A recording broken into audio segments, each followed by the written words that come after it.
Welcome to TwoQuestions.tv. With me today is Rina Plapler, and we're talking about brand intimacy.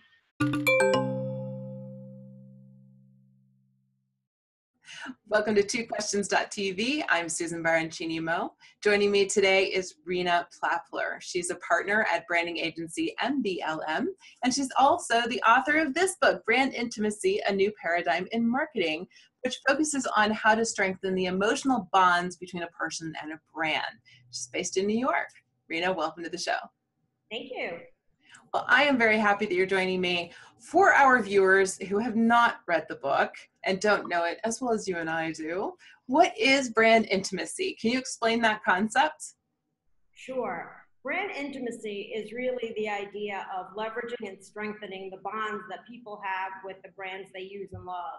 And it's based on the idea that we actually form relationships with brands the same way we do with people. It's kind of a shocking idea when we first came across it, but if you think about one of your favorite brands and the role it has and the esteem you have for it and the length of time it may be involved in your life, you can start to see that like a relationship with a person, it kind of mirrors that level of affection and attraction. And what we did is learn that as people get closer with brands, naturally, their attachment becomes stronger, they become a more loyal customer, they're willing to pay more for a brand, and they become a more profitable customer as well. And really, the idea of brand intimacy came about because of advances in neuroscience and behavioral science. And over the past 10 or 15 years, there's been a lot of learning about how humans are actually very instinctive animals. Daniel Kahneman's book, Thinking Fast and Slow, sort of suggested that we make a lot of decisions based on emotion and retrofit them after the fact with rationality. And so in marketing, traditionally, rational thought plays a pretty big role. We sort of focus on a direction for a brand like value or trusted partner or utility. And what we're suggesting is actually by dialing up the idea of emotion and branding, you can create a much more powerful connection and a much more profitable brand. It's so interesting. I mean, the book is full of case studies and research, and it's really almost, I mean, it's beautiful. I mean, the design is wonderful. There's lots of pictures, audience, lots of pictures. but it is such a dense is not the word I'm going. It's not a dense book. It's just a full book. Like there's so much content that's so rich, and the idea is so different and so unique. Where we have talked, like just like you said just now, we've talked so much, spent so much time thinking of consumers as rational, thoughtful people, and there's such a good case for no, they act on emotion and intuition.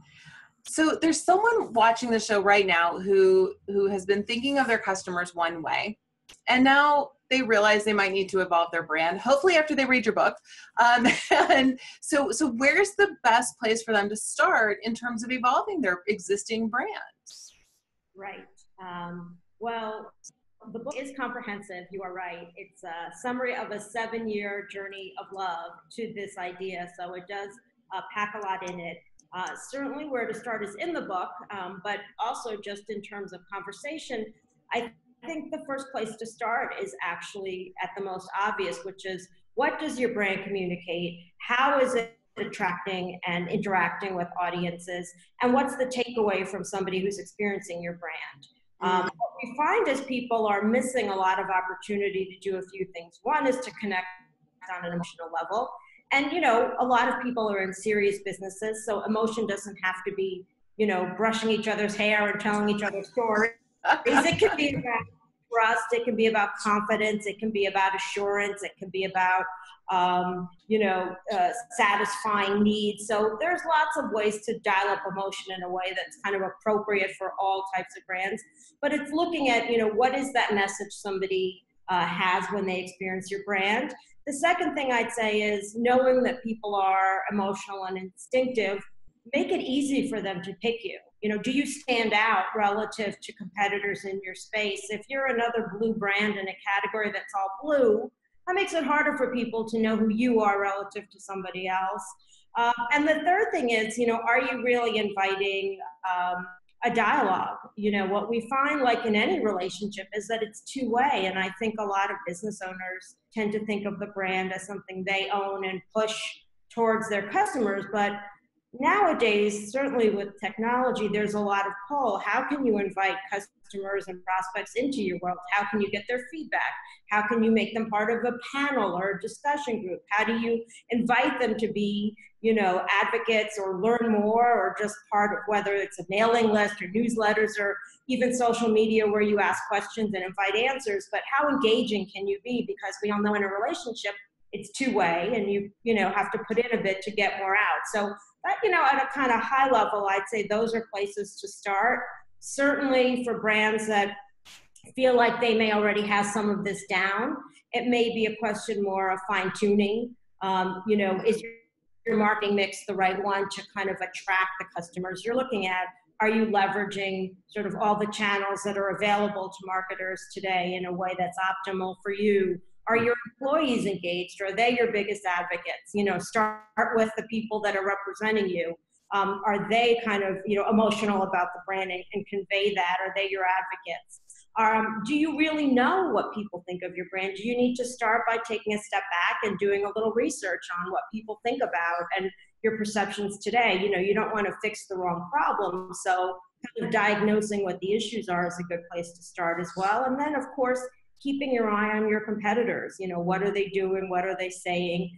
How is there a way to kind of stand out and be more effective rather than, saying the same thing in a cluttered marketplace, which generally makes it harder to break through. So I'd say those are some, suggestions. And in the book, we give kind of examples of, 10 things to sort of think about as you build an emotional brand. We give examples of brands that are doing a great job, brands that have had a few missteps. And I think sometimes the real world examples are helpful for business owners and leaders to kind of get a grip and get a sense of, what is brand intimacy and how does it work? And it's not just for big businesses either. This is for any company. It's for a person too. We are brands ourselves. We represent ourselves, whether we're looking for career opportunities or a new job or ways to promote ourselves. So a lot of the same lessons apply in, what you do to represent yourself. But certainly, small businesses, large businesses, merged businesses, online only businesses, all of them, anyone who deals with a customer and is trying to build stronger relationship with those customers, this book is relevant to. Yeah. I feel like one of the points that you made in the book was that marketers in general, we tend to lag. And so there are all these decision makers who are lagging behind in the process of making this evolution. And so I feel like your book is a good reference point for those marketers who are aware that we need to evolve, and there's a lot of content in here that they could use as, arguments and convincing evidence to get those decision makers pulled along. That's always the challenge in marketing, isn't it? To get the decision makers to come on, let me do the thing. It's new, it's good. And I think that's the challenge of marketing in general. Some companies, it's really seen more as an expense than an investment. And so part of what we talk about in the book is the sort of business advantage of brand intimacy, that our top intimate brands outperform the Standard & Poor's and the Fortune 500 across growth and profit for a 10-year period. So we're not just saying this makes marketing sense, we're saying these build more profitable outcomes. And generally, you're right, those are the sort of levers you need to pull when you're trying to get a new idea through a larger company that might be uncomfortable with, changing tried and true, even if it's dated or not necessarily optimal for today's complexity. Yep, good ROI. Everybody likes it. Everybody likes it. Oh, Rina, thank you so much for being on this show. I enjoyed this very much. Thank you so much for your time. I appreciate it. And thanks, everybody. All right, viewers, here's the book, Brand Intimacy, and I am giving it one of my very rare highest recommendations. This is a book you need in your library. It's a reference book. It's an excellent book for you to use to convince your decision makers to ante up and move it along. All right, thanks for watching. We'll see you next time.